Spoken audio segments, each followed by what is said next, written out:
Hi, everybody. It's Marshall at the Restaurant Association of Maryland, and it is my pleasure today to talk to Lynn Martins, former owner of Seibel's Family Restaurant in Burtonsville. And we're here to talk about how do you handle doing Thanksgiving to go.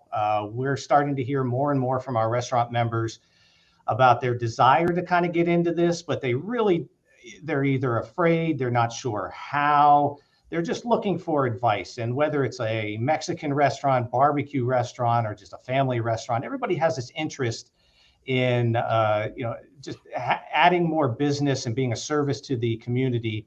And Thanksgiving to go gets talked about more and more, as it seems that more and more people are not cooking and relying on restaurants to fulfill their Thanksgiving needs. So Lynn, a longtime member of our association, she grew up in the business.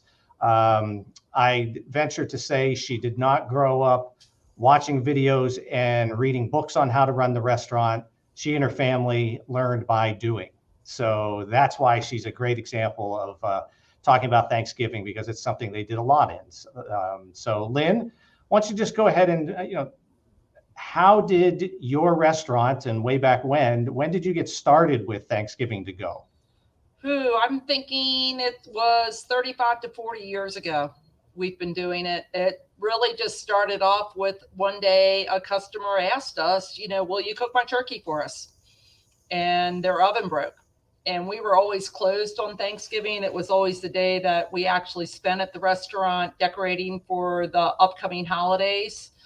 And it kind of just took off from there. The first year I probably did maybe, and of course I started advertising it that first year, just, word of mouth. And I think I did maybe 12 whole turkeys for customers. And it evolved from there to last year was our last year doing Thanksgiving. We did over 2,500 pounds of turkey and then that's not counting the whole turkeys that we cooked. And we probably over time have evolved from doing whole turkeys.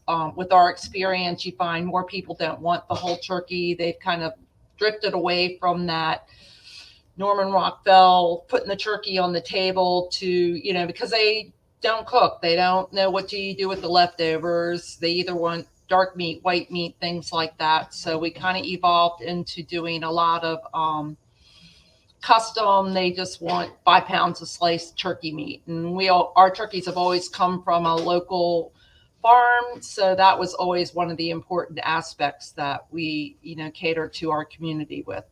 So don't get stuck on the idea that you have to serve whole turkeys and that traditional meal that you see in all the pictures. That's not what people are looking for. They just want a plate that they can serve their guests. Yeah, it went from the range of those people that wanted the whole turkey. I would have people that would order a whole turkey and then they would want me to carve it, and they still wanted the carcass because they wanted to make soup. They, or do something with the carcass down the road. So yeah, it was a little bit of everything, but I would say over time it had evolved. It went from the whole turkeys to more of the sliced turkey and a combination, because only Uncle Jack eats dark meat, so why should we get a whole turkey? Okay, so there is something to this, right? There is a planning process. Like you said, you just kind of fell into it because you had one customer one day, and then you realized, hey, we can do this. So what did your planning process look like? Now, don't tell me about like last year when you're doing, what'd you say, how many pounds of turkey and all this other stuff. Nobody's going to start in that, but as you're starting out thinking maybe we'll do 12 or maybe we'll do 20 orders to go, how would you, start that process, and how would you begin planning? Yeah, in the beginning, we did the turkey, and it included stuffing and gravy. That would be like our first step, because if you're buying the turkey, how do you make gravy? So we've always included gravy if you got a whole turkey. And then over time, you find out, well, this customer didn't want their stuffing because they made a special stuffing, or Aunt Susie always brings the stuffing to Thanksgiving. So we kind of pulled the stuffing out of the picture and then they, well, will you make green beans? Will you do this? So it kind of emerged from just doing turkey, stuffing, gravy to the whole complete dinner. We had choices where you could just get the turkey, you could just get sliced turkey, you could. We had customers that only got sides. We stayed very traditional. Typically, the vegetables were we always made kale for our greens, green beans, corn, sweet potatoes, mashed potatoes, stuffing. So we kept it pretty traditional in the beginning. Over time, it had evolved into, and most of our evolution came with customers asking for something. So you would make something, and then next year you just kind of stick it on the menu, because if you're going to make one pan of corn pudding, why don't we just make 20 pans of corn pudding if that was what you were going to sell? But so did you just have like an order form that where people we would would just do an build order and just form. check things off? Yep. And we pretty much stuck with everything was either pints or quarts. It was all made to reheat. Nothing was ever picked up hot. We still closed on Thanksgiving Day at noon, so everything had to be picked up, within that week up until noon. Yeah, talk about that a little bit. How did you schedule people to, pick these things up? What were your deadlines look like? And I remember you telling me you had, your volume got to be so much, you did have to start scheduling people on different days at different times. Yeah, we would pretty much schedule 4 pickups every 15 minutes, and we started on Tuesday, and we even had pickups on Friday and Saturday where people would travel and come home. And another aspect just to put into that probably doesn't apply at this point, but is that people would get just their own leftovers because they were going somewhere and they just wanted enough for 2 people. So when they came home, they had leftovers because they would be afraid that they didn't have that Thanksgiving leftover. But we would do 4 pickups every 15 minutes and just assign people, when they want to pick up. And that was within the ordering process, and give them a shift. And that's when their food would be ready. We actually on Thanksgiving Day and on Wednesday, we would actually be doing 8 pickups every 15 minutes because we would set up a drive-through. We didn't have a drive-through, but we would set up in the where you could drive through the parking lot, and we had tables set up and pretty much just packing as we knew the people were coming. I would have people packing the orders, and we would be about, a half an hour ahead and packing as people pick up. So if for those people that want to start going down this journey, and again, we, talking about maybe doing a dozen or 20 to just kind of feel it out and see what works for your restaurant, what your customers like, right? Right. So what's the biggest challenge you think a restaurant's going to have in the first year or two in trying to roll something like this out? Storage. You got to make sure you have the refrigeration.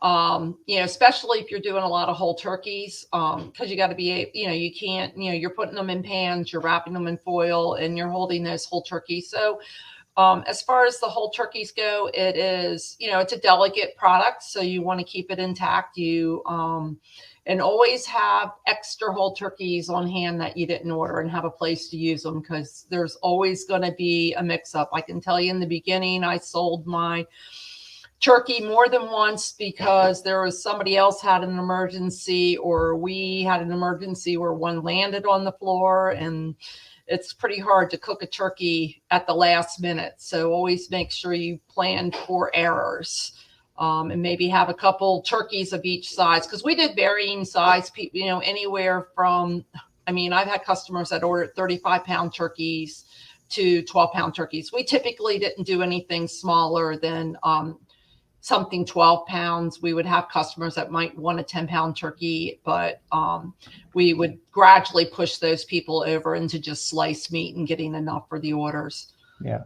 So the key here is now that we're at the beginning of the month, if you want to go down this road, you have to start planning now, right?